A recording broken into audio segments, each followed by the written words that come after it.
Es laikam esmu jau redzams. Čau visiem. Tad paskatīšos, kā tas izskatās.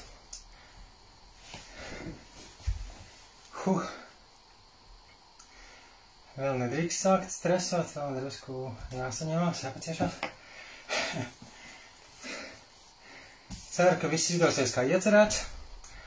Apmēram stundas garumā gribu pastāstīt, kas ir zootēka, kas ir Sandris, kas veido zootēku, kā es līdz tam nonācu. Un priecāšos atbildēt arī uz kādiem jautājumiem, ja jums ir. Rakstiet komentāros, centīšos nepalaist garām, bet es teikšu 3 minūtes pagaidīšu, padalieties lūdzu, ja jūs jau zināt, ka tas būs tā vērts, padodiet tālāk, un tiešām padomājiet, ko jūs gribētu pajautāt zootēkas veidotājam, vai ieteikt, varbūt tiešām es daru kaut ko tādu, ko varbūt nevajag darīt, vai vajag darīt citādāk. Katrā ziņā priecāšos par visdažādākajām idejām, būtībā par jebkādu interesi. Man gribētos, lai tas, ko es daru, cilvēkiem rūp kaut kādā ziņā, un lai tas ir sabiedrībai un pasaulē noderīgi. Un skaidrs, ka viena galva var izdarīt stipri mazāk nekā vairākas galvas, tad to es aicinu jūs pielikt klāt mazliet savu galvu, sirdi, roku arī šīs stāstā sarunas veidošanā. Lūdzu, iekomentējiet, padodiet tālāk. Es arī pats padalīšos savā Facebookā, lai mani draugi un radiņi redz. Aiziet. Es neesmu šādus video taisījis jau, liekas, vairākus gadus. Tāpēc esmu mazliet satraucies un bija grūti izdomāt, tas vēl nebija grūti, visāds nianses, bet izlēmt drīzāk tas ir sarežģītākais man. Ko jā, ko nē. Kas ir pārāk privāti, kas nav interesanti citiem, bet tikai man.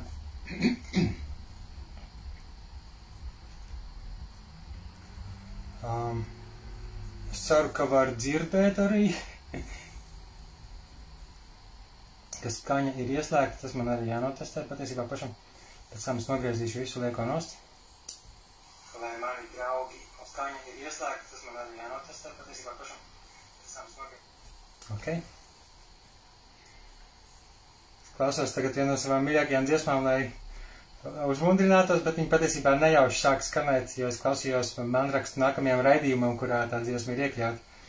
Un tā raidījuma stāstā arī ir daudz kas no tā, ko šodien es vēlos ar jums padalīties, pastāstīt.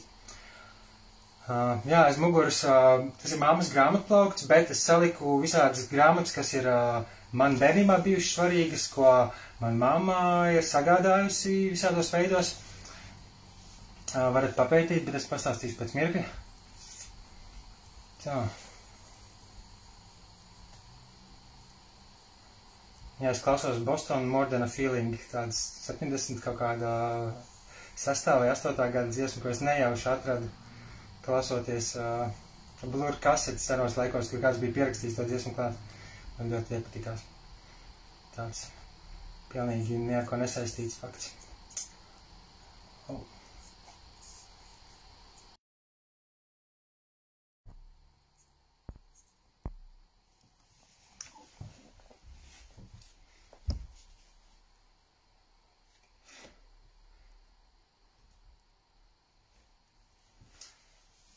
Te var redzēt vairāk nekā vajag, bet tas nekas.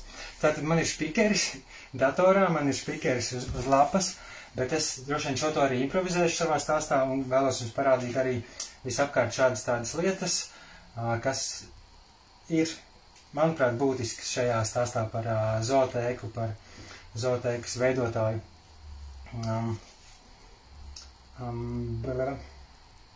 Jā, jāsāk. Oficiālā daļa. Sveiki, čau, labdien, sveiki zemieši, sveiki zootēkas apmeklētāji, skatītāji, klausītāji. Es esmu Sandris Ādminis, zootēka ir mans sirdsdarbs, mans dzīvnieku aizstāvības projekts. Sākotnēji tas bija Latvijas Universitātes Radio Naba raidījums, bet nu jau tas ir izaudzis par kaut ko lielāku. Es teiktu, šobrīd tas ir mans veltījums dzīvnieku izprašanai un aizstāvībai.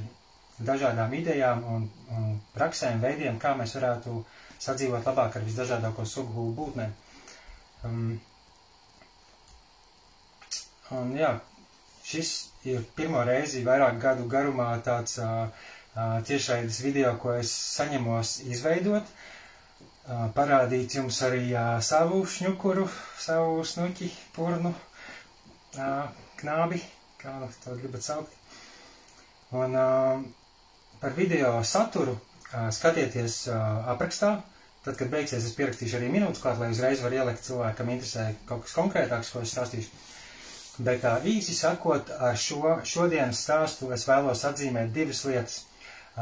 Pirmais ir tas, ka Zooteikas Facebook lapā man galīgi nesaprotamā veidā ir savākušies jau 20,000 cilvēku, kas ir piesakojuši, un vismaz kaut kāda daļa arī ikdienā redz šīs ziņas, bildes, video, stāstus, radio raidījumu, aicinājums klausīties, un es teiktu, ka tie 20,000 ir dzīvnieku draugi, esošie un topošie. Un savā ziņā mans darbiņš ir paša sev uzstādītais darbiņš ir cilvēks iedvesmot, ieinteresēt, ieintriģēt un arī izklaidēt saistībā ar dzīvniekiem un pamazām caur to visu aiziet līdz jau daudz nopietnākām tēmām, līdz lietām, kas skar neskaitāmu dzīvnieku labklājību un dzīvības, un arī, es domāju, saistībā ar mūsu pašu labklājību, saistībā ar mūsu planētas dabu, vidi. Tātad 20,000 Zooteikas sekotāji, kas ir dubultojies skaits kopš pagājušā jūlija, 10,000 10 mēnešu laikā. Wow!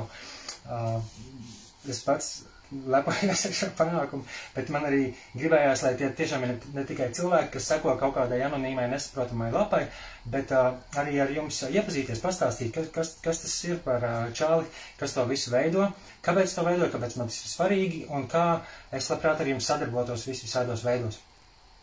Un otrā lieta arī par 20 ir tas, ka šajā pavasarī ir pagājuši tieši 20 gadi, kopš es nopietnā veidā sāku par dzīvnieku aizstāvību interesēties, to pētīt, par to kaut ko rakstīt un sarunāties ar cilvēkiem. Tā kā man likās tā 20,000 Zooteikas apmeklētāji un 20 gadi kopš sākuma, tas nozīmē, ka kaut kā to vajag atzīmēt, nozīmēt.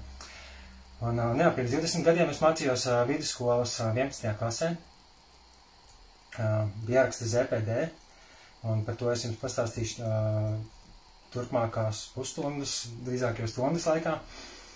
Un, kāpēc Zooteikas veidoju, kā es to daru, ko es vēlos darīt tālāk. Un, ja vēlaties mani iepriecināt, atbalstīt, uzrakstiet komentārā kādu jautājumu vai savas domas par to, kāpēc jums Zooteikā ir interesanti vai reizēm ir interesanti, kāpēc jūs sakojat Zooteikai. Un kā es varētu jūsu intereses varbūt noturēt arī turpmāk, par ko varbūt vajag vairāk stāstīt citādāk, uz ko likt uzsvars. Tā, kā man te izskatās viss kārtībā. Tad es vēlreiz aicinu jūsu skatītājus jau padot tālāk, uzspiest sirsniņu un centīšos komentārus pamanīt un beigās atbildēt uz jautājumiem, ja būs kāds jautājums. Ceru, ka būs. Bet stāsta sākums tiešām droši vien ir senāks nekā pirms 20 gadiem, tāpēc es arī šeit ciemojoties pie mammas un izrakājot savas bērnības grāmatas, man likās, wow, viņa ir bijusi pēdiņās vainīga pie tā lielā mērā, kāpēc man tā interese par dzīvniekiem ir radusies. Jo, šitas varbūt ir joks, protams, sakritība. Mans pirmais bērnības fotoalbums uz vāka, tur ir kaut kāds tāds kucēniņš vai kas tāds.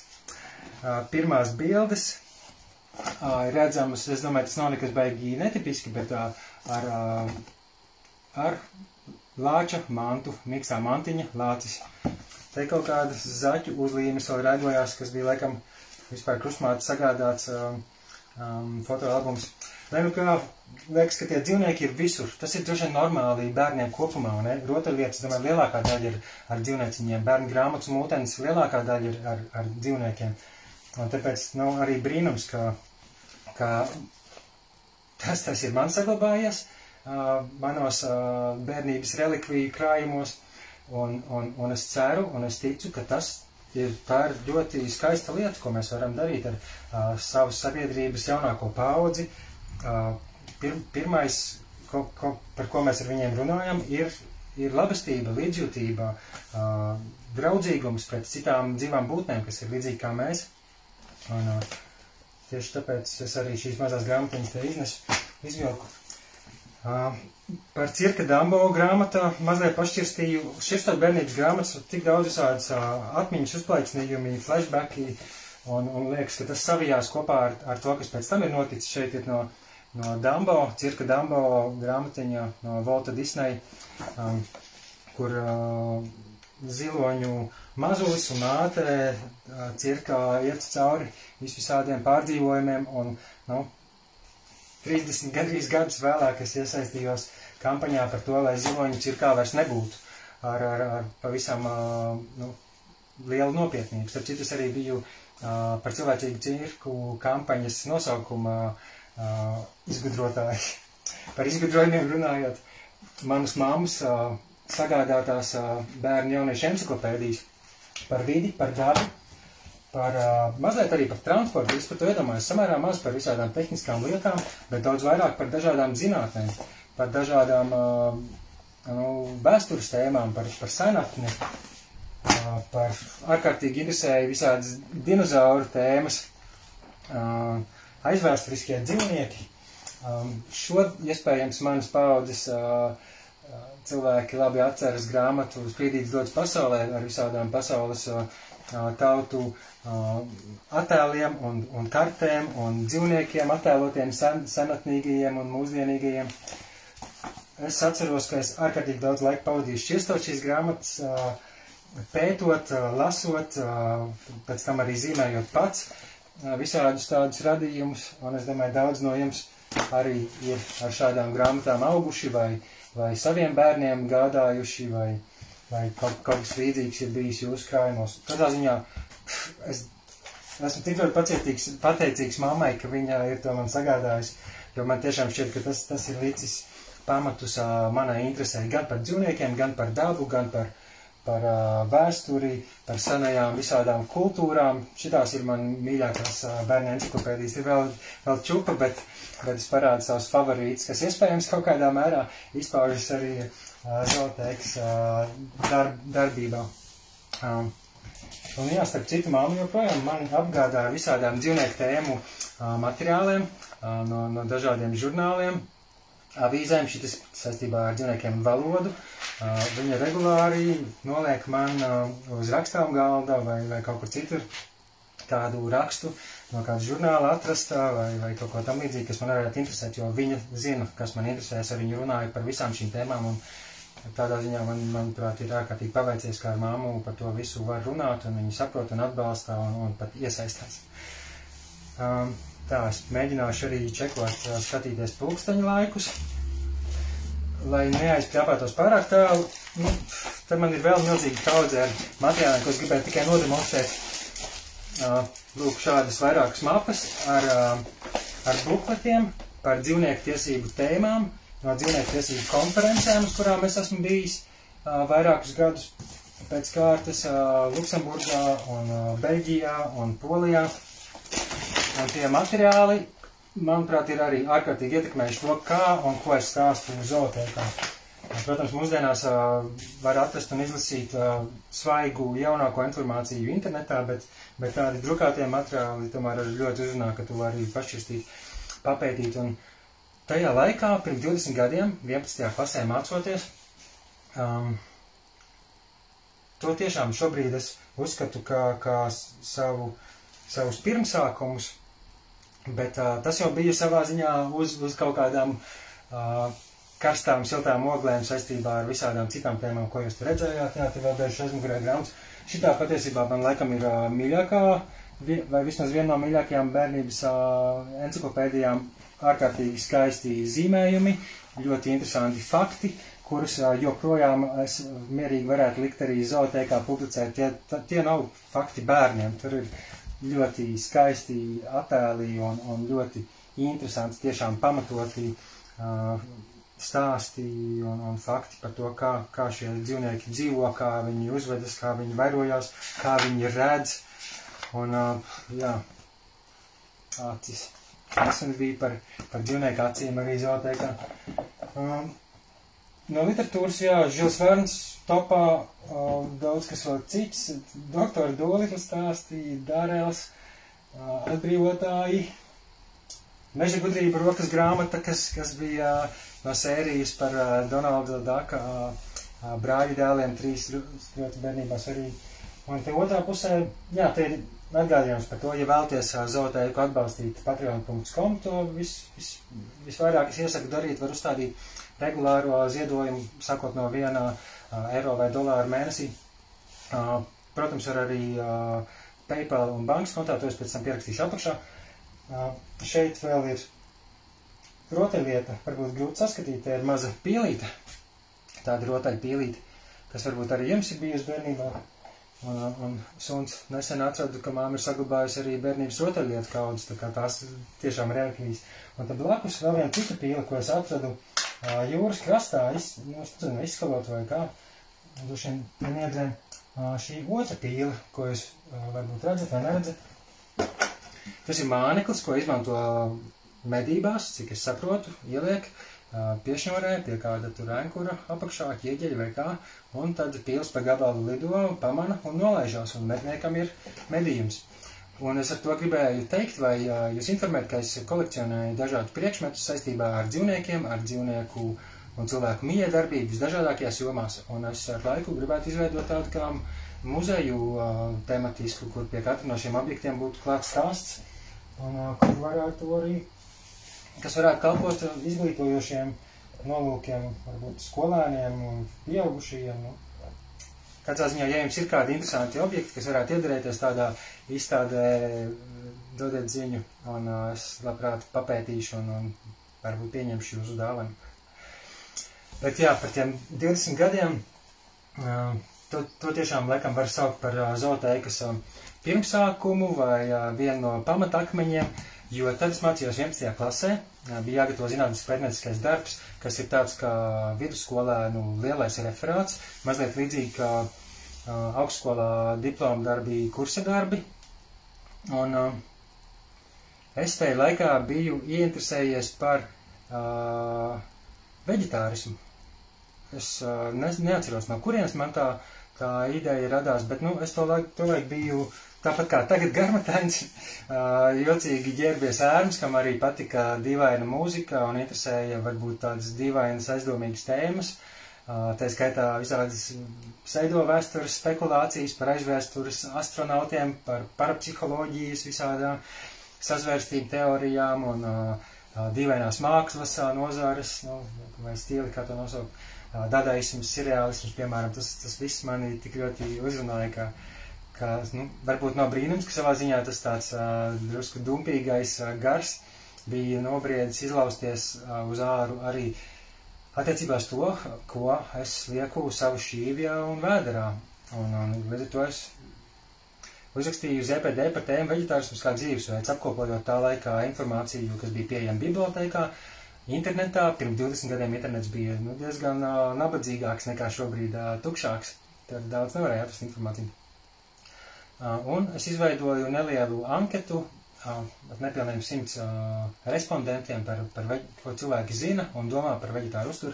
Bet interesanti, ka es arī vienlaikus nolēmu papētīt pats sevi, kā daļa no pētījuma praktiskās puses bija pašam pamēģināt, kā tad būtu neēst dzīvniekus, neēst gaļu, kā es par to jutīšos. Un, protams, tas bija vienlaikus ar to, ka es interesējos, ko par to saka ārsti, un, protams, man bija svarīgi, ko par to teiks mana ome, pie kuras es to laiku vidusskolas gados dzīvoju. Un rezultātā es sāku par to interesēties, gan par uzturu, par dzīvniekiem, ko audzē pārtikai, gan par dzīvniekiem, ko audzē visādām citām nolūkiem, citiem mērķiem, vajadzībām. Un tas ļoti ietekmēja manu dzīvi līdz pat šai dienai, kad zootēka ir kļuvusi par manu sirdsdarbu, par galveno nodarbošanos ikdienā. Un jā, tā laikā, kā jau teicu, internets bija diezgan nabadzīgs un patukšs, varētu teikt, bet tur bija jau fotogrāfijas un mazi video, tā skaitā no lielfermām, no kautuvēm, no zvēraudzētavām, no laboratorijām, un rezultātā, interesējoties vairāk par uzturu pusēs, arī atradu ļoti daudz iespaidīgus materiālus, kas mani veidoja uzskatus arī par dzīvnieku audzēšanu, un tiesībām plašākā nozīmē. Bet, kas interesanti, 2003. gadā es publicēju šādu mazu rakstiņu ar tādu muļķīgu, pēc maz rupīgu nosaukumā, un tas rakstiņš bija publicēts manas skolas pagrīdes avīzē, ko es izdevu kopā ar klases biedru. Mēs to bijām pārņēmuši no draugiem, paziņām, kas mācījās pāris klases vēlāk. Viņi bija sākuši publicēt skolas anti-avīzi, anti-skaida, jo skolas oficiālā avīze bija skaida, un tur mēs varējām atļauties izteikties par visām tēmām, ne ar vien to nesaskaņojot, bieži vien tās bija ļoti dīvainas, jauniešiem aktuāls tēmas, kas diezgan ticam, ka oficiālajā skolas avīzē neiekļūt. Un tas mans rakstīns bija ar virsrakstu gaļa. Vēstules mērķis aicināt cilvēkus padomāt. Pārdomas par gaļu, pārdomas par dzīvi bez gaļas, veģetārisms, ēst vai neēst. Par šo problēmu kārtējo reizi aizdomājos, saprotot to, ka visa dzīvā radība ir vienlīdzīga. Šis pieņēmums sācis pamatoties tikai pēdējo pāris gadsimtu laikā ar likumu sargājot apdraudēt sugu dzīvniekus, kontrolējot medības, sodot cilvēkus, kas vardarbīgi izturējušies pret dzīvniekiem, un dzīvnieku tiesības ar katru dienu tiek uztverts aizvien nopietnāk, un iespējams nākotnē dzīvnieki būs tādā pašā statusā kā psihiski nelīdzsvaroti cilvēki. Tas ir, pret dzīvniekiem izturēsies ar pienācīgu cieņu, tos aprūpēs kā darba nespējīgos, ja paši nespējas par sevi parūpēties, un tā visa rezultātā cilvēks atjaunos sen zudušo kontaktu ar saviem mazajiem brāļiem pēdiņās. Tātad, ja viss iepriekš minētais mums ir pieņemams un papildināms, tad skaidrs, ka gaļas ēšana ir kanibālisma forma, un to es esmu ielicis trakni rakstā boldā. Tas secinājums, manuprāt, ir tāds diezgan krāšņš, es teiktu, es droši vien šobrīd tā neteiktu, ka gaļas ēšana ir kanibālisma forma. Tas ir drusku sarežģītāk, bet, turpinājumā es saku, rakstiņā, protams, cilvēks jau kopš seniem laikiem ir ēdis gaļu, tāpat kā slaktējis citus cilvēkus, precējis mazgadīgas meitenes, iekaustījis kalpus un domājis, ka zeme ir plakana. Taču pirmo netikumu dzīvnieku ēšana laikam nebūs tik viegli izskaust, ja netiks pieņemts likums par gaļas aizliegumu. Es joprojām ēdu gaļu, jo tā vēlēšanās uzēst gaļu tāda pati vai vēl stiprāka kā vēlme paņemt kārtaļo cigareti un uzsmēķēt. Varbūt es reizēm kādreiz tad mēdzu uzpīpēt. Man liekas, ikdienā ne, bet, salīdzinājums, es domāju, saprotams. Tad, laikam, lielākā daļa cilvēku ir vienkārši atkarīgie, kas nespēja atteikties no kārtējās karbonādes vai visas stilbiņi, ir taču tik garšīgs. Es arī esmu atkarīgs, tāpēc cīnīšos ar sevi pret šo kārdinājumu. Un noslēgums. Aprīs nogriezto gaļas gabalu, paskatījos, kas tā ir par ķermeņa daļu, cūkas vēders. Ar diezgan izžuvušu krūtsgalu. Un tad seko tādi ķeburu simboli ar domu, ka tur izcenzēta lamāšanās. Un pēdējais teikums. Nezinu gan, ko par to saka dietologi, bet man gaļas ēšana sāk likties aizvien pretīgāka un necivilizētiem plēsējiem atbilstoša uzvedība, labu apetīti. Un parakstījies ar pseidonīmu skolnieks, kam beigās ir dolāra zīmītis burtu vietā. Protams, tas bija pirms vairāk kā 20 gadiem. Šis jau bija vēl pirms ZPD anonīmi publicēts, lecīgāks, dusmīgāks teksts, kuru es tādā valodā noteikti vairs tagad nerakstītu, bet, savā ziņā tas ir, cik es saprotu, mans pirmais tāds lielāks aktīvisma, dzīvnieku aizstāvības aktīvisma izgājiens paši izdotajā pagrīdes skolas avīzē. Un jā, kaut kā to laiku radās arī nopietnāka interese par to iedziļināties, saprast, un tas sakrita ar laiku, kad vajadzēja izvēlēties zinātniskā pētnieciskā darba tēmu, kas bija visiem vidusskolēniem, 11. klases skolēniem jāraksta. Un tad es pētīju bibliotēkā, kas ir rakstīts, kas ir galvenās tāda vispārējā nostādnes, teiksim, populārajā medicīnas enciklopēdijā padomju laika, kas, ja nemaldos, izdotas 1978. gadā vai tam līdzīgi. tur bija teikts, man te ir citāts, Padomju Savienībā veģetārisms nav guvis piekritējis. Mūsdienu uzturzinātni balstoties fizioloģijas, bioloģijas, bla, atziņām secina, ka arī gaļu iekļaujošs uzturs ir pamatotākais. Un tālāk tekstā veģetāro uzturu stingrā ārsta kontrolē uz noteiktu neilgu laiku lieto hipertoniskās slimības, aterosklerozes, sirds un asinsvadu slimību, akūtu un hronisku nieru slimību, podagrasa aptaukošanās nolūkos. Tātad stingrā ārsta kontrolē uz noteiktu neilgu laiku specifisku veselības problēmu gadījumā. Un tas, manuprāt, bija tāds arī dominējošs padomu laika skatījums, izpratne par veģetāru uzturu, lai gan, teiksim, 20. un 30. gados Latvijā darbojās vismaz 2 veģetāriešu biedrības Rīgā un Liepājā. Bet padomu laikos tā tēma tika nospiest malā, un par to es tikai tā uzzināju, sapratu tad, kad es sāku to pētīt, jo dažos žurnālos bija par to arī teikts, ka 90. gados ir atjaunota Latvijas veģetāriešu biedrība un tā tālāk. Visādas grāmatas sāka izdot vēlreiz veģetāra uztura receptes grāmatas, pavāra grāmatas. Un jā, bija bijis pusgadsimtu ilgs pārāvums šajā tēmā. Un kā es rakstīju savu tā ZPD ievadā, Latvijā šis jautājums un tā izpēta ir samērā maz attīstīta. Komunistiskās padomju varas uzlikto barjeru dēļ, taču tāpat kā daudzas citas gadu desmitiem apspiestās idejas valstī kļūstot neatkarīgai atplauka no jauna. Arvien biežāk pacienti griež pie mediķiem ar jautājumu, vai sakarā ar veģetārismu kādā īpašā veselības stāvoklī vajadzīgas korekcijas, ja jā, tad kādas. Parasti atbildes ir nekonkrētas, nav pacienta ieraduma atbalstošas, nav arī mūsdienīgas zinātnes pamatotas, ārsti nav pietiekoši apmācīti, ko darīt, ja pacients nelieto uzturā gaļas produktus. Un tālāk jau parādās visādas arī ētiskas ievirzes domas un atziņas. Vairums cilvēku gaļu pērk, bet reti to saista ar dzīvo būtni, no kuras tā ņemta.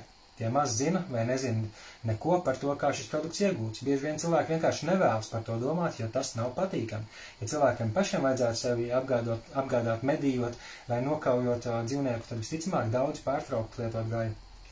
Un līdz ar to es uzstādu par savu mērķi izpētīt šo tēmu, es gribu to saprast labāk, es gribu pieņemt pamatotu lēmumu savā attieksmē. Tad es to visu aprakstīju tajā ievadā un kādas metodas, un tad es apskatīju visu šādu literatūru, tā skaitā interesantus aprakstus par to, kā dažādās kultūrās vēsturiski par dzīvnieku ēšanu ir runāts. Atkal citātiņš no nodaļas veģetārisma aizsākuma motivācija.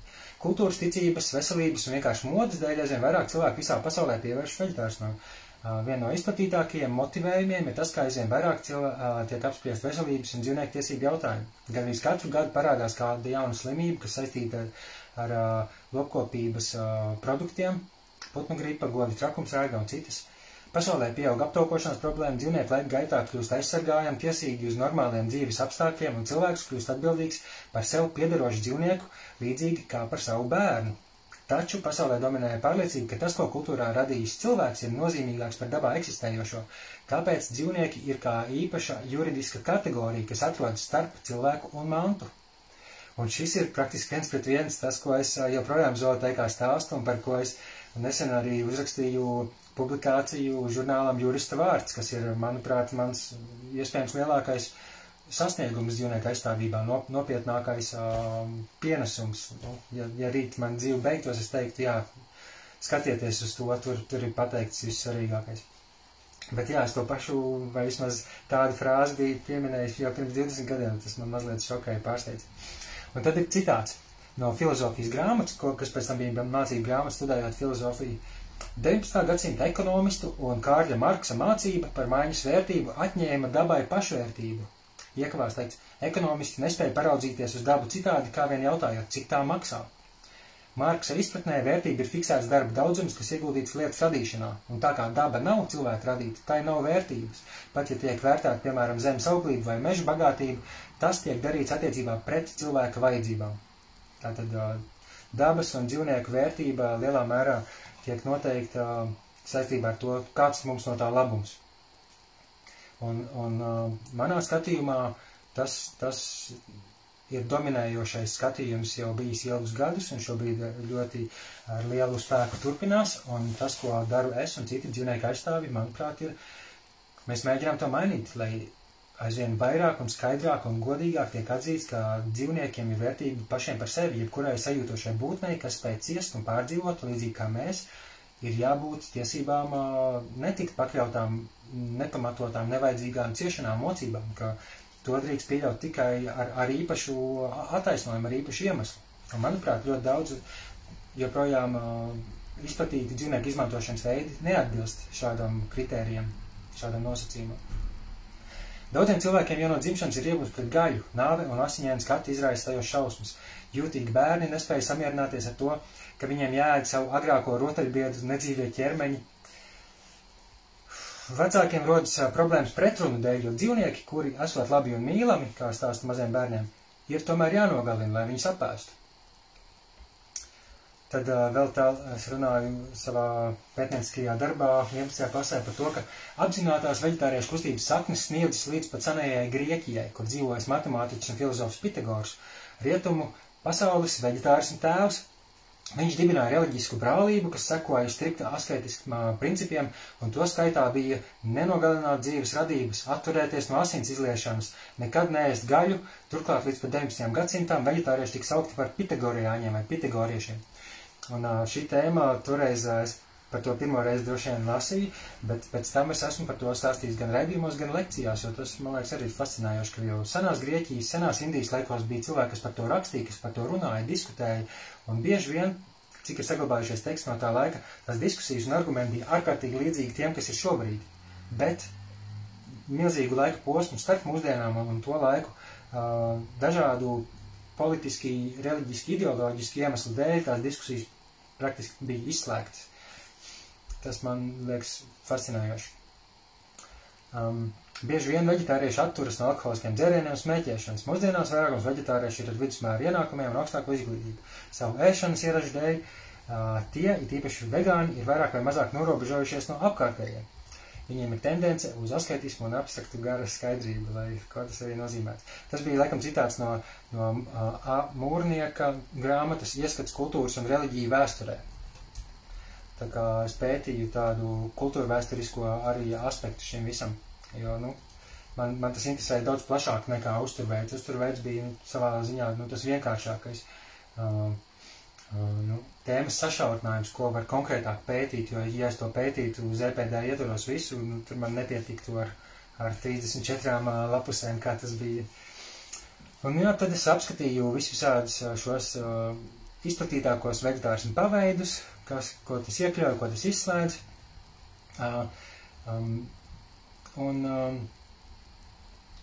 Pie tiem paveidiem noslēgumā, ka veģetārieši izvairās arī no tādu dzīvnieku valsts produktu lietošanas kā želatīns, lanolīns, arī reizēm āda, kažokādas spalvas, putnu spalvas.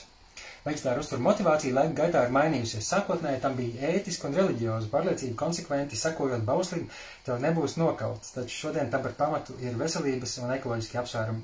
Es nezinu, kā tas balstās, bet man pašam bija interesanti to papētīt. Pabraucam tālāk. Atsevišķa nodaļa bija par veģetārismu uzturu ietekmi uz veselību. To es pētīju, lasot, manuprāt, joprojām visu tādu latviešu valodā nopietnāko drukāto avotu par šo tēmu, kas ir uztura mācība, biezā mācību grāmata, kas ir paredzēta augstskolas studentiem patiesībā, ja nemaldos, ne tikai vidusskolēniem. Un tur to veidojis ir Zigurds Zariņš, nelaiķis, Lolita Neimane, un jaunākajos izdevumos ir, man liekas, vismaz vēl viens autors nācis klāt. Katrā ziņā tolaik pirms 20 gadiem Lolita Neimane un Zigurds Zariņš bija galvenie autori, un viņi tur ļoti nomierinoši, pat bezmaz uzmundrinoši rakstīja, ka pareizi sabalansēts, veidots daudzveidīgs veģetārs uzturs satur visu, kas cilvēkam ir vajadzīgs. Detalizēti bija aprakstīti dažādu konkrētu uzturu vielu avoti veģetārā uzturā, teiksim, ja cilvēks neēd gaļu, kur iegūt olbaltumvielas ir proteīnu no augvalsts produktiem, vai, ja neēd pienprodukts un olas. Par to, kādas vēl konkrētas vielas ir vairāk vai mazāk veģetāriešu uzturā, tā kā to es visu izpētīju, apkopoju, un te tāds kopsavilkums, ovo-lakto veģetārieši ir pilnvērtīgi, tātad, kur ir piens un olas. Un tā ir pilnvērtīga un nodrošina visas organismu funkcijas. Un man tas bija tā kā zīmoks manai manam jautājumam, vaicājumam apstiprinājums, ka jā, ja tu to darīsi pārdomāti, būs viss kārtībā. Un otrais teikums no tās uzturmācības grāmatas, arī vegānu diētas ir pilnvērtīgas, ja uzturveidi, ja tiek ievērota liela produktu daudzveidība un tās tiek papildināts ar B12 vitamīnu. Un interesanti, jā, ka 4 gadus vēlāk es rakstīju jau citu pētniecisko darbu, studējot filozofiju un pētot tieši cilvēku dzīvnieka attiecības, etiskos visādus aspektus, kā tas tiek aprakstīts likumā, kā par to runā zinātniskajās diskusijās un kā par to runā, tā skaitā Latvijas dzīvnieku aizsardzības noteikumos. Jā, ko es ar to gribēju teikt, ka es tā rezultātā kļuvu par vegānu. Ja es ZPD rezultātā kļuvu par veģetārieti, tad līdzīgi arī caur tādu pētniecisku darbu un iedziļināšanos un ento negulēto nakšu rezultātā liekas tagad, tādā momentā nav īstais mirklis, kad pieņem tādas nopietnas lēmumus, bet, bija sakrājies tā pārliecība, motivācija un vajadzēja tikai atrast pamatojumu, vai tiešām viss būs kārtībā, jo es tiešām kādu brīdi sākumā satraucos, vai ar mani nenotiks kaut kas traks veselības ziņā, vai es nesākšu ar kaut ko slimot mocīties. Un tad nākamā nodaļa zinātnes pētnieciskajā darbā par ārstu viedokļiem, un tas pirmais piemērs, man liekas, ir ļoti interesants, nolasīšu par to, ka dāņu ārsts Mikkel Hindhēde apgāza dogmu par to, ka dzīvnieku proteīns ir neaizvietojams. Pirmā pasaules kara laikā viņš izglāba Dāniju, kad tā cieta badu pārtiks piegādes blokādes dēļ, jo tika aizliegts barot cūkas, līdz ar to radot cūkām domāto barību pieejamu iedzīvotājiem. Un valstī bija aizliegta tikai maizes cepšana no veseliem graudiem, nevis no maltiem, un šī notikuma rezultāti bija pārsteidzoši. Pēkšņi pārtiks pietika visiem, slimo un mirušo daudzums uzkrītoši samazinājās, un ārsts sūdzējās par darba trūkumu. Tā kā tas bija jau tik sen, tad, protams, kas to lai zina, kādi bija tie galvenie iemesli, bet to es šeit pieminēju kā vienu no pirmajām norādēm, ka varbūt tiešām, ja mēs nelietojam gaļu uzturā, varbūt nemaz nebūtu tik slikti, un tam pat būtu kaut kādas veselības priekšrocības. Un to pēc tam vēlāk apstiprināja dažādi citi ārsti, tīpaši runājot par konkrētām veselības situācijām, kontekstiem. Es pieminēju arī to, ka jau 30. gados ārsts Birhers Benners, tas bija latviešu valodā kaut kādā žurnālā, neesmu te atsaucis ir, bet man nav priekšā. Viņš bija apgalvojis, ka pēc organiskās ķīmijas datiem gaļa ir slimības saindēšanās un deģenerācija avots, par kuru jāpateicas toksīniem, ko gaļa satur. Taču, un kas ir ārpus jau citāta, mana piebilda, nebojātā gaļā nekāda toksīna nav. Nepareizi ir apgalvojumi, ka gaļa ir grūtāk sagramojama. Vismaz, ja tā ir termiski kārtīgi apstrādāta, kārtīgi izvārīta, padarīta mīksta. Katrā ziņā es atspēkoju to, bet vismaz paudu šo te nostāju, ka gaļā pašā par sevi nav nekā tāda slikta. Ja tas, manuprāt, balstījās arī tajā uzturmācības grāmatā. Tā kā tādā ziņā mans pētnieciskais darbs nebija kā tāda apsūdzības runa gaļai, bet drīzāk aizstāvības runa idejai, ka mēs varētu arī dzīvniekus neēst, ka mēs varētu viņus likt mierā. Un tad es vēl asinsgrupu diētai pievērsos, tā grāmata bija ļoti populāra 2000. sākumā sarkanā krāsā, varbūt atceraties, uz vāku bija kaut kāda fotografija, tur smaidīgi cilvēki vai kaut kas tāds. Un tur bija stāsts par to, ka katrai asinsgrupai ir piemērots cits uzturu veids un arī citi sporta veidi, un manai asinsgrupai, kas ir otrā A2, katrā ziņā te bija ieteikts veģetārs uzturs kā piemērotākais, un es par to biju sajūsmā, un tas arī apstiprināja, ka, es varu doties pa šo ceļu, ir vēl viena zīme, vēl viens avots, kas to kaut kā apstiprina. Bet šobrīd es zinu, ka asinsgrupu diēta nav īsti, neatbilst daudzām citām lietām, ko mēs zinām par cilvēku asinsgrupām, par cilvēku veselību un uzturu, tā kā tur īsti nav nopietni pamatojumi. To es tagad vairs noteikti neizmantot kā avotu tādā pētnieciskajā darbā un neieteikt arī citiem. Tad bija atsevišķi noteikti par veģetārismu reliģijās. Daudzas pasaules reliģijas izmanto veģetārismu kā reliģiskas attīstības veidu. Daži to uzskata par šķīstīšanās rituālu, bet ir arī tādas reliģijas, kam asiņainas dzīvnieku upurēšanas ir tradicionālas. Tad ir nodaļa par hinduismu ar citātiem no Bhagavad Gītas, viena no svētajiem rakstiem. Arī mazliet par džainismu, kurā patiesībā aicinājumi saudzēt dzīvniekus parādījās vissenāk jau 6. 8. gadsimtā pirms mūsu ēras. Aicinājums saudzēt, nekaitēt, nenonāvēt tos, kas jūt, kas cieš, kas grib dzīvot, kas izrāda, nezinu, kas bēg no nāves kaut kā tā. Tad es mazliet apskatīju tās tēmas, tā kultūra vēsturiskā griezumā par kristietību atsevišķā nodaļa. Bībeliskajā pasaules radīšanas versijā cilvēki un dzīvnieki tika radīti vienā dienā, un Dievs tiem sacīja: redzi, es tagad esmu jums devis visus augus, kas nogatavina sēklu, kas vien ir uz zemes virsū, un visus kokus, kas nes augus un sēklu, lai tie jums būtu par ēdamo. Tātad tur dzīvnieku sākumā Dievs nedod ēst. Un cilvēkam tika dots tiesības valdīt un rūpēties par Dievu radīto pasauli, un vēlāk tika norādīts arī, ka dzīvnieki ir līdzvērtīgi cilvēkam. Arī Mūzes grāmatā: tad es pieminēšu savu derību, kādu es savā un jūsu starpā un ar visām dzīvām būtnēm un visu radību esmu noslēdzis. Un interesanti, ka vecajā derībā lietas uz slikto pusi pavēršas, protams, pēc padzīšanas no paradīzes. Citāts no Mūzes grāmatas: bet zeme bija Dievu priekšā izvirtusi un pilna varas darbu, un Dievs redzēja pasauli izvirtuši esam, jo visa radība bija samaitājuši savu dzīves ceļu zemes virsū. 1. Mūzes grāmatā 6. nodaļā.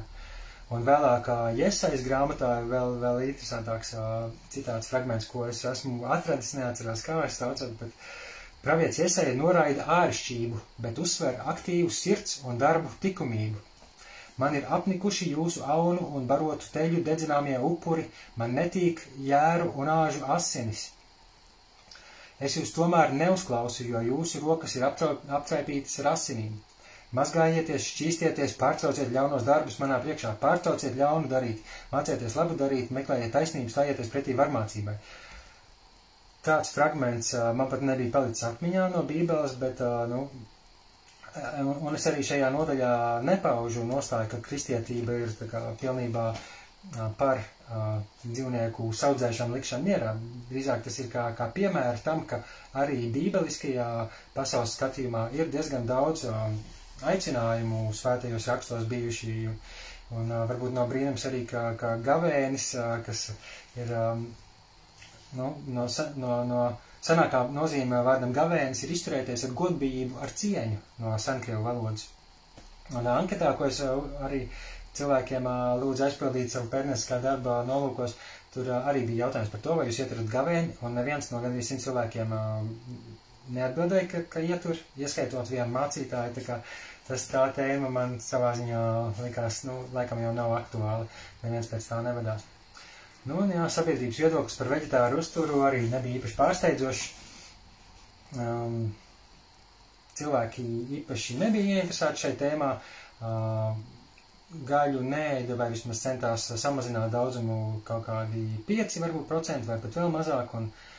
Katrā ziņā tas nebija nekas tāds, ko es uzskatu par kaut kādu zinātniski vērtīgu informāciju, bet, kā pieredze pētīt sabiedrības viedokli, uzskats, manuprāt, tā bija vērtīga pieredze, lai gan man bija drusku mokoši veidot diagrammas, kas ir statistiski tur pareizes vai kā tā nosaukt. Un pie secinājumiem aptaujas dati rāda, ka cilvēki nav pietiekoši informēti par šo tematu. Veģetāriešu skaita ziņā ir ļoti maz, un tādu cilvēkus varētu iztikt bez dzīvnieku produktiem tikai nedaudz vairāk. Turklāt ēšanas paradumu lielākajai daļai neatbilst veselīgu uzturu piramīdas datiem, un tas nozīmē, ka šī jau ir nopietna iespējams valsts mēroga problēma, kuru, manuprāt, nedrīkst ignorēt. Interesanti, ka veselīgu uzturu piramīdas vietā šobrīd ir veselīgas ēšanas šķīvi princips, ko Veselības ministrija iekļāvusi savos ieteikumos tikai pēdējos gados. 20. gadā, ja nemaldos, tika izdoti jaunie veselīgi uztura ieteikumi, un tur tie ieteikumi ir tiešām dzīvniekiem, manuprāt, daudz draudzīgāk nekā iepriekšējie, kas bija 12. gadā izdoti. Par to ir tāds detalizēts rakstīņš manā blogā, dzīvniektiesības.wordpress.com. Var palasīt, ko tad es tur no tā secināju. Bet, galvenā atziņa bija, ka jaunie ieteikumi vairs neparedz minimālo gaļas patēriņu daudzumu, tas ir izsvītrots minimālais, tātad 0 gaļas arī ir ok, un maksimālais ir samazināts no 600 gramiem nedēļā uz 500 gramiem nedēļā. Tātad 70 grami dienā tikai, tas ir ārkārtīgi maz, vai ne? Bet vienlaikus statistiskā informācija, ko var atrast internetā par valstīm, par uzturu paradumiem, par Latviju ir teikts, ka 2002. gadā vidēji viens cilvēks Latvijā apēda 45 kg gaļas, bet 2020. gadā, tikai 18 gadus vēlāk, jau 68. Tā kā par 20 kg vairāk 18 gadu laikā. Manuprāt, tas ir ārkārtīgi liels pieaugums, un par to es neesmu redzējis, ka kāds runātu, ka norādītu uz, hei, paskatieties, te baigi, viss ir strauji mainījies. Un varbūt tas ir svarīgi, ja mēs, teiksim, arī redzam, ka uztura paradumos Latvija ir vienā no pēdējām vietām augļu dārzeņu patēriņa ziņā. Un vienlaiks mums ir ārkārtīgi augsti sirds asinsvadu, gremošanas traktā audzēju procenti. Otrā tipā diabēts arī ir saistīts ar nepietiekamu šķiedrvielu uzņemšanu caur uzturu. Līdz ar to, es ceru, ka šai tēmai vairāk pievērsīs uzmanību uzturu speciālisti, cilvēki, kas iedziļinās dietoloģijā, tajos zinātniskajos pētījumos par veselību. Tas nav mans lauciņš. Es esmu studējis filozofiju un tādā ziņā neesmu specializējies šādā pētniecībā, un tāpēc arī vairāk runāju par ētiskiem argumentiem, par kultūra vēsturiskām situācijām, par dažādiem veidiem, kā cilvēki ir skatījušies uz visādu sugu būtnēm, un kā mēs varētu ētiski pilnveidot šo mūsu izturēšanos miedarbību pārējām būtnēm. Un noslēgumā manam pētnieciskajam darbam visas lielās pārmaiņas reizē ar cilvēces evolūciju notiek ārkārtīgi lēni. Taču tas nenozīmē, ka šo progresu nav iespējams pātrināt, vienkārši izplatot informāciju. Mums gaļas ēšana, tāpat kā citām dažām ciltīm kanibālisms un senajiem romiešiem vergu turēšana liekas humāna un pieņemama lieta, taču vēsturē daudzkārt pierādīts pretējais. Tātad, kā laika gaitā šādas pieņemamas normālas prakses morāli noveco, tā teikt, vai ne? Un es tādu domu izsaku šeit. Un pēdējā vārda, tāpēc centīsimies neatkārtot šādas kļūdas, un, kā teicis Alberts Einsteins, nepārtrauksim jautāt. Tas varbūt nav nejauši, kāpēc Einsteins pieminēts. Protams, 11. klasē rakstot pirmo reizi kaut kādu tādu referātu, tas noteikti bija vienkārši tāds retorisks specifekts, varētu teikt, bet arī Einsteins tajos sarakstījumos ar vēsturiski nozīmīgiem veģetāriešiem arī ir pieminēts. Viņš pēdējos mūža gados esot arī atteicies no gaļas lietošanas.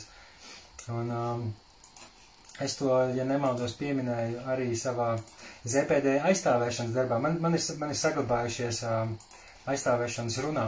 Man ir saglabājušies visi šie 20 gadu senie materiāli, ieskaitot fotogrāfijas skolotāju, bioloģijas skolotāju Vita Stāmere, kas vadīja manu pētniecisko darbu. Patiesībā viņai milzīgs paldies, ka viņa rosināja, atbalstīja un visādos veidos palīdzēja, kas varbūt ir visdīvainākais, drīzāk komiskākais. Vienu vakaru es pie viņas, vienu dienu aizgāju, tas bija sestdienā vai svētdienā, pēc ielgušas nakts ballītes, kurā es aizmigu uz grīdas zvaigznītē. Protams, bija alkohols iesaistīts, un tāpēc es pamodos stipri vēlāk nekā vajadzēja. Aizskrēju fiksi mājās, pie omas, iegāju dušā un būtībā skrēju pie tās skolotājas. Un viņa pilnīgi nevienu vārdu par to neteica, nevienu mājienu, nevienu aizrādījumu. Kaut kā man izdevās viņu laikam pārliecināt, ka tas neiet gragā manā darbā kvalitāti un manu uzmanību pret pētāmo tēmu. Tā kā milzīgs viņai paldies par arī sapratni šajā ziņā. Bet jā, man tas liekas diezgan traki to atcerēties. Un viņi man, starp citu, arī ieteica prezentācijas sākumā darīt kaut ko tādu, ko es šobrīd arī uzskatu par vienu no saviem pirmajiem aktīvismu veidiem. Es, starp citu, par to pētniecisko darbu es dabūju augstāko novērtējumu, to, ko raksta ar 2 cipariem, tā kā es biju lepns savā ziņā par to, ka, man izdevās. Es jūtos par savu darbu samērā pārliecināts, izņemot varbūt to statistikas diagrammu atainojumu. bet tāpēc, laikam, es arī biju izvirzīts kā viens no publiskajiem aizstāvētājiem. Manā prezentācijā pirmā lapa bija par to, ka ņemot vērā, ka cilvēks vidēji apēda Latvijas iedzīvotājs dienā apmēram 200 gramus gaļas, kas, man liekas, ļoti daudz, tā nevarētu būt, ja jau ieteiktais daudzums nedēļā ir 500, vai tiešām dienā tik ļoti daudz, bet, ja atceraties, ko es tikko minēju, ka gadā Latvijas iedzīvotājs šobrīd apēd 68 kg, tad arī apmēram tā sanāk 200 gramu dienā. Un tad es to pārreikināju, ja manā mazpilsētā ir tik un tik 1000 iedzīvotāji, un ja cūkas kautsvars ir tik un tik, un ja visi savu gaļu uz šķīvja ēstu tikai no cūkām, tad cik cūkas vajadzētu katru dienu nokaut, lai pabarotu visus manas mazpilsētas iedzīvotājus. Es to aprēķinu parādīju uz lielajā ekrānā, uz tādas rūtiņu lapas uzrakstītu. Un es izrēķināju, ka katru dienu būtu 38 cūkas jānokauj manā 12,000 iedzīvotāju mazpilsētā. Un pēc tam parēķināju, cik pasaulē tas būtu. Katrā ziņā tā doma bija tāda parādīt, ka tas dzīvnieku nonāvēto skaitlis ir milzīgs pie pašreizējiem gaļas patēriņiem, un pēc tam tālāk jau es tur dažādi pamatoju, kāds ir mans darba mērķis, kā es gāju cauri dažādiem literatūras avotiem un aptaujas datiem, kādi veģetārismu paveidi, vēsture kādi bijusi, ka tiešām bija tās biedrības dažādās valstīs. Un noslēgumā pāris interesanti fakti, kas nebija daļa no pētījuma, bet vienkārši, teiksim, par to, ka Pitagors izveidoja to savu brālību, kurā viņa, mācekļi pie viņa nāca apgūt gan filozofiju, gan matemātiku, gan visādas okultās lietas, un arī, tā skaitā, saudzēt dzīvniekus, nenonāvēt, neatbalstīt viņu upurēšanu dieviem, kas tolaik bija, laikam, tomēr izplatīta lieta senās Beļģijas laikos. Un noslēgumā 3 citāti prezentācijai aizstāvībai. Dzīvnieki ir mani draugi un savus draugus es neēdu. Tā ir rakstījis Bernards Šovs, slavenais rakstnieks, dramaturgs. Otrs citāts no Alberta Einsteina. Veģetārisms ir taisnākais ceļš uz cilvēku veselības saglabāšanu un dzīvības izdzīvošanu uz zemes. Es esmu mazliet šokā, bet tiešām Alberts Einsteins pēdējos mūža gados daļai veselības dēļ ir atteicies no gaļas, bet viņš arī izteicies kaut kādās vēstulēs. Es varētu arī padalīties ar citātu un atsaucu, ka viņš jau senāk par to ir domājis, bet nav uzdrīkstējies, baidījies par to, bet tomēr mūža beigās saņēmies. Un jā, Pitagoram piedāvāts citāts, kamēr cilvēks nokaus dzīvniekus, tikmēr arī cilvēki nonāvēs viens otru, kas nāvi un sāpes sēj nevar cerēt uz mīlestību un prieku. Un šādas te frāzes, šādi te citāti, ko es tajā 2004. gadā esmu piefiksējis, savā ziņā man joprojām maļās galvā, manā uztverē, domās, attieksmē pret dzīvniekiem, un es to redzu aizvien vairāk dažādos veidos visvisādu cilvēku pasaules skatījumā un aicinājumos, un tas attiecās ne tikai uz uzturu, ne tikai uz lopkopību un dzīvnieku audzēšanu, gaļai un piena produktiem un tā tālāk, jo tas jau ir kaut kā daudz plašāk. Ko es vēl savā špikerīte redzu? Jā, tas, ka es par to rakstīju, to pētniecisko darbu, un tā skaitā man bija jālasa filozofijas grāmata un uzturmācības grāmata, tas noteikti ietekmē to, ka es tālāk nolēmu studēt filozofiju un iedziļināties arī tajās uztura mācības lietās, uztura zinātnes. Internetā sākotnējos gados man patika, nevis patika, bet fascinēja un pārsteidza visādas lapas, kur bija redzams fotogrāfijas no šausmīgiem notikumiem, kur bija cilvēki gājuši bojā, dzīvnieki gājuši bojā. Es īsti nezinu, kāpēc, bet tas likās tiešām fascinējoši un kaut kādā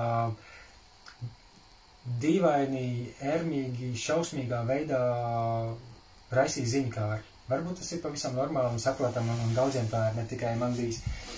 Bet rezultātā, manuprāt, tas man arī palīdzēja vieglāk uztvert tos dzīvnieku tiesību attēlus, fotogrāfijas no fermām, no kautuvēm, no zvēraudzētavām, jo arī tai skaitā manā ZPD noslēgumā skolotāja ieteica pievienot fotogrāfijas ar vistām kautuvē, kas karājas kājām gaisā bez spalvām, jau beigtas ar sivēniem, kas ir kaudzē samesti ārpus fermas, kas ir paši nobeigušies vai ar kādu slimību.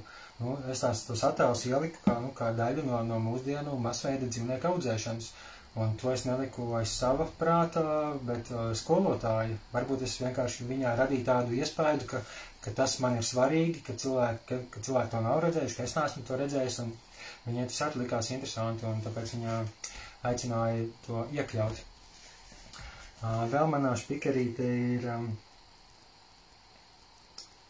jā, par to, kāds bija tās skolas laika sarunas, bet, tas negremdēšos tajās atmiņās, tas, man liekas, nav tik svarīgi. Drīzāk par to, kas notika pēc tam. Jo vairākus gadus pēc tam, kad es pabeidzu to savu vidusskolu un ZPD, tad kādu laiku bija klusums, bet atjaunojās mana interese studējot filozofos un jau pētot to tēmu jau dziļāk un plašākā nozīmē. Aizdomājos, ko man vēl vajadzēja parādīt, pastāstīt. Jā, laikam jau jāpāriet uz to, kā tas ir saistīts ar zootēku, ar manu pašreizējo nodarbošanos. Būtībā doma, es domāju, ir samērā vienkārša. Dzīvnieki ir mums ārkārtīgi līdzīgi, viņi jūt, viņiem ir maņas, viņiem ir pasaules uztveres visdažādākie niansētie veidi, kas ir ļoti līdzīgi mūsējiem, vai pat vēl niansētāki, vēl sensitīvāki, jutīgāki. Un, manuprāt, tas liecina, nevis manuprāt, bet pēc pētnieku, zinātnieku, biologu, zoologu domām, tā ir skaidra liecība, ka tie dzīvnieki ir sajūtoši, ka spēj just, ka arī viņiem ir stresa pilnas pieredzes, pārdzīvojumi, bailes, nervozitāte, alkas pēc brīvības, alkas pēc būšanas kopā ar savu ģimeni, ar saviem mazuļiem, ar savu partneri, ligzdā putniem. Tas ir, piemēram, iemesls, kāpēc tie pasta baloži ir izmantoti, vai, piemēram, tagad viņš izmanto sportam. Latvijā katru vasaru atved no Rumānijas kaut kādus entos furgonus un izlaiž baložus, kas steidzās pāri Eiropai uz Rumāniju, atpakaļ uz savu dzimto vietu pie sava partnera. Un tā arī tiek viņi dresēti, šie baloži, viņus nošķirot no partnera un mazuļa līgzdā. Tā kā tādi visādi dīvaini piemēri, tikai vēl un vēl spēcīgāk manā skatījumā nostiprina to, ka mums ir jāpievērš vairāk uzmanība dzīvnieku dažādiem izmantošanas veidiem. Mums ir jāmēģina mazināt visāds kaitējums, kas ir bieži vien ciešana pilns, kas bieži vien nozīmē nāvi, un kas lielā mērā, manuprāt, 21. gadsimtā nav pamatots.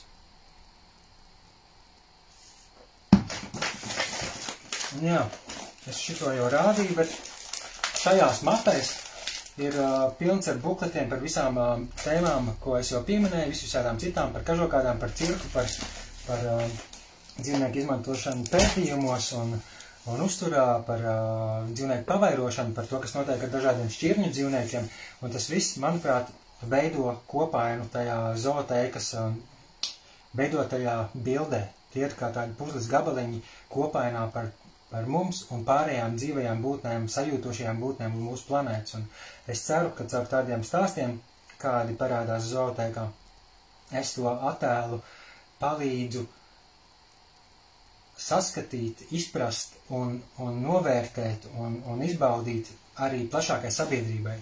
Un es ceru, ka no tā arī izriet praktiski rīcība, praktiskas dzīvesveida izmaiņas, pārmaiņas, ka cilvēki aizvien vairāk saprot, kas patiesībā notiek dažādās industrijās ar kažokādām, audzētiem dzīvniekiem, ar cirku, ar dzīvniekiem, ko audzēja pārtikai. Un tāpēc es arī tik dažādos veidos par to stāstu, un varbūt īpaši nefokusējoties uz vienu konkrētu tēmu, kā to parasti dara dažādas organizācijas, kam ir kaut kāda viena kampaņa, viens mērķis, viens uzdevums, un manuprāt, tas ir ļoti pamatots pieejams, jēdzīga metode. Bet es tādā ziņā zootēkā jūtos kā žurnālists, kā tāds mēdījis, kura viens no uzdevumiem ir celt gaismā dažādas aktualitātes dzīvnieku aizsardzībā, kas notiek Latvijā, kas notiek pasaulē, tulkot uz latviešu valodu rakstus, par ko citi mēdīji nemaz nerunā, teiksim, varbūt par to dzīvnieku tālajiem eksporta pārvadājumiem. Manuprāt, latviešu valodā pirms zooteikas neviens par to nebija rakstījis. Arī par, kas vēl netālu no Kandavas Kurzemē bija apgāzās smagā mašīna ar sivēniem iekšā pirms gada vai 2 gadiem. Arī par to, man liekas, ka mēdījos nebija. Man atrakstīja TV3 žurnālists jautāja, no kurienes jums informācija. Es saku, no PVD lapas, tas ir tur, bet viņi vēl nebija to informāciju aizsnieguši žurnālisti. Un tādā ziņā es ik pa laikam redzu, Google rezultātos, es iegooglēju zooteika, un es redzu, ka lielie masu mēdīji ik pa laikam pārpublicē gan kaut kādus izklaidējošus materiālus par kaut kādas ir, nezinu, vārna, kas veļās, ripo pa sniegot jumtu vai par gotiņu seniori, ko tante cēsa pusē aprūpēja un jau viņai beidzās nauda, beidzās spēki un tad bija aicinājums zooteikā palīdzēt, iesaistīties, pieteikties, un tur arī tiešām pieteicās, ja nemaldos, kopā kā 10 cilvēki no cēsu puses, kas arī tur iet palīgā, pieteicās cilvēki, kas bija gatavi noziedot sienu. Paldies Artai Kazakai, kaķu un citu dzīvnieku glābējai, kas to visu organizē, un es tādā ziņā ar zooteiku kā platformu, manuprāt, var piedāvāt iespēju šādām dzīvnieku aizsardzības tēmām, ziņām sasniegt plašāku publiku, ko es esmu savā ziņā panācis, publicējot visu kaut ko izklaidējošu, kas nav varbūt tik sabiedriski, cilvēciski, globāli nozīmīgi, bet tomēr uzrunā tos cilvēkus, līdzcilvēkus, kam patīk dzīvnieki, kam rūp dzīvnieki, kas ir dzīvnieku draugi, kas ir dzīvnieku aizstāvi vai vienkārši interesē, un manuprāt, tā ir tā labākā auditorija, caur kuru mēs arī reāli varam panākt kaut kādus nopietnus uzlabojumus dzīvnieku aizsardzībā, dzīvnieku morālajā un juridiskajā statusā, kā tas ir aprakstīts likumā. Un tāpēc, jā, es cenšos miksēt zooteikā tos vienkāršos, pozitīvos stāstus, komiskos piemērus, radošos, mākslinieciskos piemērus, miksēt tos kopā ar jau tādiem dramatiskākiem, nopietnākiem un milzīgu dzīvnieku skaitu ietverošiem stāstiem par to, kas notiek lielfermās, kad kaut kādi slimību uzliesmojumi, kas notiek ar industriju kopumā, ka katru gadu vairāk nekā 20 miljonu dzīvnieku tiek nokauti Latvijā, mazajā Latvijā, vairāk nekā 20 miljonu. Un es cenšos sekot tam līdzi, jo man liekas, ka tādi skaitļi un fakti ir ārkārtīgi svarīgi, lai mums būtu tā realitātes, pieskāra pie realitātes, angliski reality check, bet latviešu valodā, lai mēs nedzīvojam ilūzijās, māņos par to, kas patiesībā notiek. Jo tas, ko mēs redzam uz iepakojumiem, ko mēs redzam reklāmās visiem šiem produktiem, tas absolūti nav savienojams ar to, kas reāli notiek tajās lielfermās, kas notiek kautuvēs. Tas ir pilnīgi savā ziņā, es teiktu, pretējas lietas. Manuprāt, tam tā nevajadzētu būt, ja mēs būtu godīgi kā sabiedrība attiecībā uz dzīvniekiem. Mēs pieprasītu daudz caurspīdīgāku šo dzīvnieku audzēšanas procesu, mēs rosināt cilvēkus tiešām reāli paskatīties bez maz acīs tām būtnēm, kuru dzīvības mēs paņemam. Nav jau tā, ka viņi mums atdotās dzīvības, mēs tās paņemam.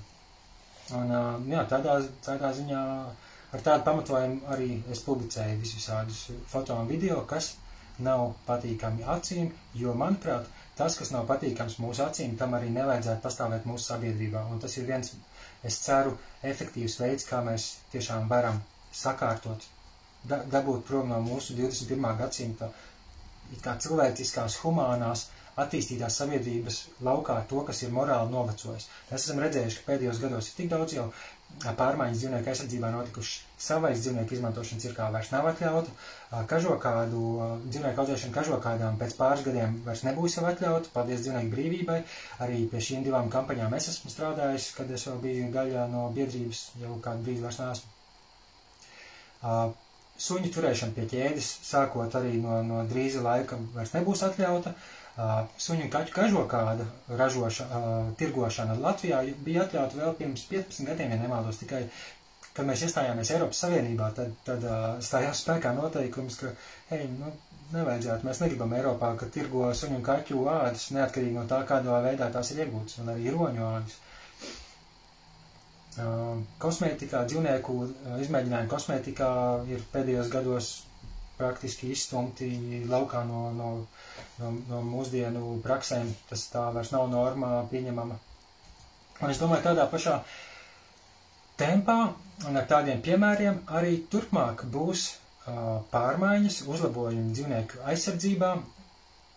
Grūti pateikt, kas tieši, bet ir protams, visādi pavadieni, mājieni par to, kas notiek Eiropas Savienības līmenī, piemēram, tie dzīvnieku eksports, ja tādie pārvadājumi no Latvijas, teiksim, ved govis katru gadu vairākus tūkstošus vai pat 10 000 teliņus, reizēm pat tikai 2 mēnešus vecus vai pat varbūt vēl jaunākus teliņus ved 4000, 5000 kilometrus no Latvijas uz Uzbekistānu, Kazahstānu, uz Izraēlu, uz Turciju, lai tur viņus nobarotu un nokautu, vai pat jau uzreiz nokautu, un pa ceļam viņi ir nobaroti, jo tur sanāk izdevīgāk viņiem iepirkt nekā pašiem izaudzēt no nulles tos dzīvniekus.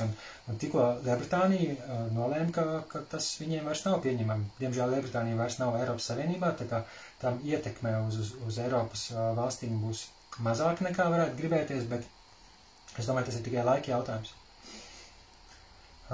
Tā, esmu nopļāpājis jau stundu. Pastāstīju par pirmsākumiem zooteikas, pastāstīju mazliet par pašreizējo pieeju. Nu, droši vien jāizsver tas, ka man ir svarīgi miermīlīgi par to komunicēt. Neapvainot, neapsūdzēt, nesaukt cilvēkus par slepkavām, par cietsirdīgiem, par ļauniem un tā tālāk. Manuprāt, tās dzīvnieku ciešanas, kas notiek, tas nenotiek aiz ļauna prāta pārsvarā. Protams, ir cilvēki, kuri dara ļoti nelāgas lietas, un tas ik pa laikam nāk klajā publiski ar video un attēliem un sodiem, bet tas, kas notiek vislielākās ciešanas, tas viss notiek likumīgi, tas notiek atbilstoši labturības normām, prasībām, kuras salīdzinoši ar dzīvnieku reālajām interesēm, vajadzībām ir ļoti minimālas, nosedz viņu intereses minimālajā veidā, kamēr vien tas teiksim tā, neiedragā ienākums, neiedragā pēļņu ražotājiem. Es tā to izprotu, un tā es esmu par to rakstījis, pamatojis detalizēti gan savā bakalaura darbā, gan arī rakstā Jurista vārds žurnālam. To starp citu varat izlasīt to nopietno rakstu manā Patreon lapā, atveriet patreon.com un meklētājā ierakstiet vai nu Sandris Ādminis vai Zooteika, un tur lielākā daļa no publikācijām ir pieejams visiem, ne tikai cilvēkiem, kas atbalsta manu darbu, un es arī turpmāk tā darīšu, likšu tur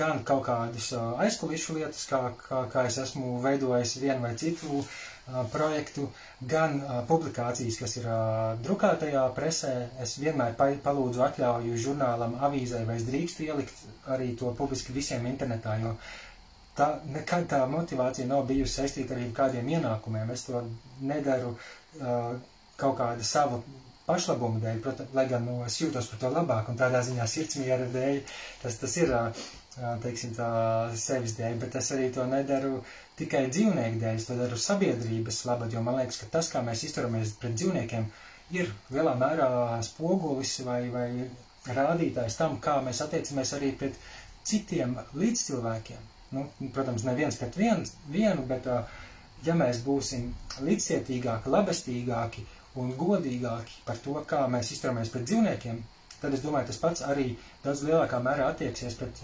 pārējiem, pret līdzcilvēkiem, par visādām cilvēktiesību tēmām un problēmām. Manuprāt, tas ir cieši saistīts. Kas man vēl bija jāpasaka? Jā.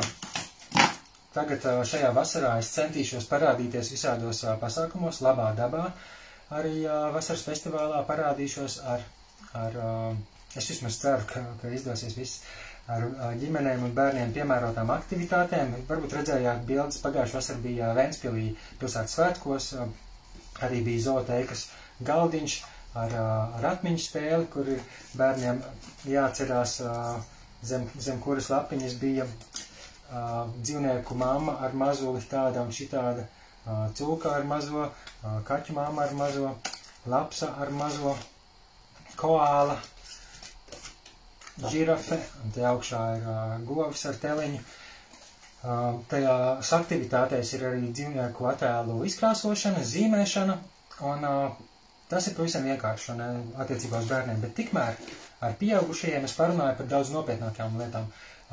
Par to, teiksim, kā viņiem kopumā, kā viņi stāsta bērniem par dzīvnieku aizsardzību, kas viņiem pašiem, kā pieaugušiem cilvēkiem, šķiet šobrīd aktuāls un svarīgs dzīvnieku aizsardzībā viņu pilsētā, mūsu valstī, vai Eiropas Savienībā, vai visā pasaulē. Un tad tās idejas, tos piemērus es arī pierakstu uz lapas, apkopoju un kaut kādas idejas arī savācam kopā. Un ideālā variantā es labprāt no jums cilvēkiem savāktu neparastus, interesantus stāstus par mūsu miedarbību ar dažādu sugu būtnēm. Visvisādi dīvaini atgadījumi taču gadās cilvēkiem dzīvē. Arī man tai skaitā maniem draugiem paziņām, un es gribu šādus stāstus iemūžināt, ierakstīt diktafonā, audio formātā, un pēc tam atskaņot raidījumos, un varbūt pat izveidot, kas to lai zina, varbūt kādreiz kaut kādas animācijas mazas filmiņas, kur šis stāsts ir pastāstīts un attainots, jo, manuprāt, ar tādiem neparastām pieredzēm, it īpaši, kur dzīvniekus mēs sastopam un izprotam kā individus, kā personības, kā kaut ko līdzīgu mūsu pašiem, manuprāt, tas ir taisnākais ceļš uz to, ko es vēlos redzēt pasaulē, taisnīgu, godīgu attieksmi pret dzīvniekiem, pret to, ko mēs ar viņiem darām, lai tiešām, kad mēs viņiem nodarām pāri, izraisām ciešanas, tas ir tikai absolūti pamatot iemeslu dēļ, nevis tāpēc, ka mums gribās ar to nopelnīt, vai tāpēc, ka mēs esam tā ieraduši darīt kopš seniem laikiem, vai tāpēc, ka mums tā patīk, vai tāpēc, ka mums tā garšo. Tie, manuprāt, nav nopietni iemesli, kāpēc kādam būtu jācieš vai jāmirst mūsu dēļ. Un es ceru, ka, ja mēs godīgi par to tādā formātā, tādā veidolā domāsim, mēs tiešām varam ļoti samazināt pasaulē ciešanas, mēs varam samazināt nonāvēto dzīvnieku skaitu, un tam būs bonusi visādi labumi arī attiecībā uz mūsu planētas dabu, uz bioloģisko daudzveidību, arī uz cilvēku veselību, un, kas zina, jā, varbūt uz pasaules bada problēmu, uz dažādām šādām lielām globāla mēroga humanitārām problēmām, tā to varētu nosaukt. Tā kā jā, es būšu labā dabā, varbūt arī pilsētas svētkos, aiciniet droši mani uz saviem visādiem pasākumiem, ko rīkojat, ja jums liekas, ka zooteikas pieeja var tur iedarēties. Aiciniet uz bibliotekām, piedāvājiet varbūt kaut kādas idejas, teiksim, man nesen tikai pateica cilvēki, ka ir tāds projekts atpakaļ uz skolu, atpakaļ uz universitāti, kur cilvēki, absolventi var aizrakstīt savai bijušai skolai vai citām visādām, kas ir izrādījuši interesi uzņemt vieslektorus no malas, ir īpaši semestra beigās, kad ir mācību viela izņemta. Un tā es aizrakstīju apmēram 10 skolām, man liekas, ka 4-5 no tām atbildēja, līdz ar to maija pēdējās nedēļās man būs vairākas lekcijas dažādās Latvijas pilsētās, pārsvarā pie vidusskolēniem, jo tā ir arī man personiska vēlme, es gribu sarunāties bez šo tēmu vienkāršošanas, bez izvairīšanās no varbūt kaut kādiem sarežģītākiem vārdiem. Es gribu pieminēt, kas ir antropocentrisms, es gribu pieminēt vārdu sudzisms, es gribu parunāt par saudzētavām, tādi varbūt neparastāki jēdzieni, ko būtu maziem bērniem grūtāk saprast, bet vidusskolēniem, es domāju, bez problēmām. Un jā, tā kā es ar šo zooteikas darbu nekādi nepelnu savu kāpostu, bet izdevumi tomēr šādi un tādi ir, teiksim, braukāt uz tām skolām un dzīvot.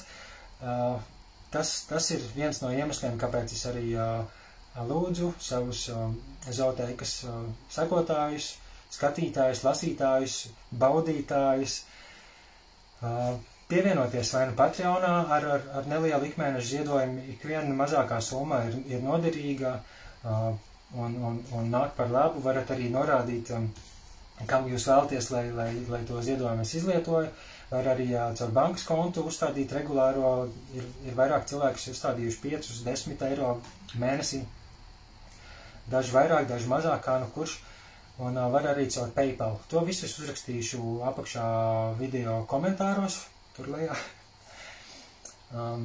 Bet jā, tas galvenais veids, ko es ieteiktu, ir šis, jo bonus Patreonā ir tāds, ka tur var dabūt visādus vēl papildus informāciju, ja jums tas interesē. Un tā platforma ir piemērota visādiem aktīvistiem, entuziastiem, māksliniekiem, un šajā ziņā Zootēka, manuprāt, tur tā labi iedaras. Bet, protams, šobrīd un visu laiku ir milzīgas finansiālas vajadzības dzīvnieku patversmēm, glābšanas centriem, akvarīgā zivju un ūdens iemītnieku glābšanas centram Saudzētavai Rīgā arī 2 kazas ar zirgiem un kazām un visādas vēl citas vietas, draugu spārns, ežu hospitālis, visas patversmes. Viņiem nemitīgi trūks līdzekļu, nemitīgi trūkst arī darba spēka, tā kā palīgu, brīvprātīgo, cik es zinu. Un tādā ziņā, protams, tās ir prioritātes. Tas, kas ir man vajadzīgs, tas ir absolūti maz paēst un uzlādēt telefonu, samaksāt rēķinu, lai es varu turpināt darbu. Varbūt kādreiz vajadzēs arī nomainīt portatīvo datoru, nopirkt kaut kādu piesprāžamo mikrofonu, lai skaņas kvalitāte ir labāka. Es ceru, patiesībā, ka šobrīd jūs dzirdat ok. Bet jā, Zootēka man jau pāris gadus ir vienīgais jebkāda ienākuma avots. Reti pārsniedz 400 eiro mēnesī, bet es esmu iemācījies ar to izdzīvot pašlaik un saprotot, ka pasaulē ir tik daudz visādas problēmas un cilvēkiem ir grūti. Es arī kautrējos par to runāt biežāk, bet absolūti novērtēju jebkādu šajā ziņā palīdzību. Jā, noreklamēts esmu ar šo lūgumu pēc ziedojuma pastāstīt stāstu par ZPD arī ir. Es ceru, ka priekšstats jums kaut kāds radās par tādām Zootēkas aizkulisēm un dziļākajiem motīviem un apsvērumiem, kāpēc es to daru, kā es to vēlos turpināt darīt. Un jā, varbūt esat pamanījuši, Riga Animal Save ir tāda grupā lapa Facebookā, kur es kopā vēl ar dažiem citiem cilvēkiem rīkoju visādas aktivitātes ielās, gan ar krītiņu zīmējumiem, gan ar video ekrāniem, stāstot par to, kas notiek dažādās industrijās jomās. Un, jā, kā jau teicu, esmu atvērts piedāvājumiem. Dažādas vides organizācijas pa laikam man uzrunā, vai jauniešu organizācijas aicina pie viņiem ar lekciju, gan attālināti, gan tiešajā klātbūtnē. Esmu gatavs uz visdažādākajām sadarbībām. Špikeri. Laikam es esmu izstāstījis visu, ko es gribēju pastāstīt. Paskatīšos, vai vēl kaut kas ir palicis no jautājumiem, bet pašlaik es saku jums tā, es droši vien šeit nogriezīšu un skatīšos, vai ir kādi jautājumi. Paldies, tā.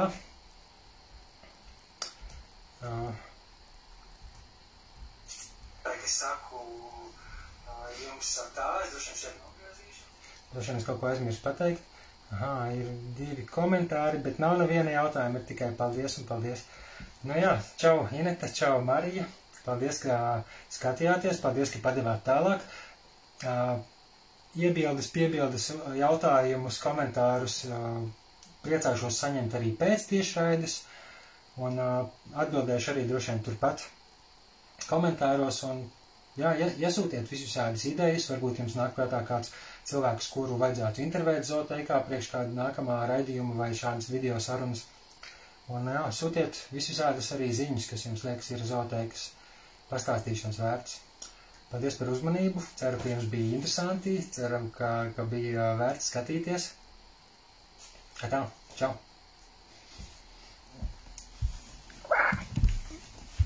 Kā tagad izslēdz?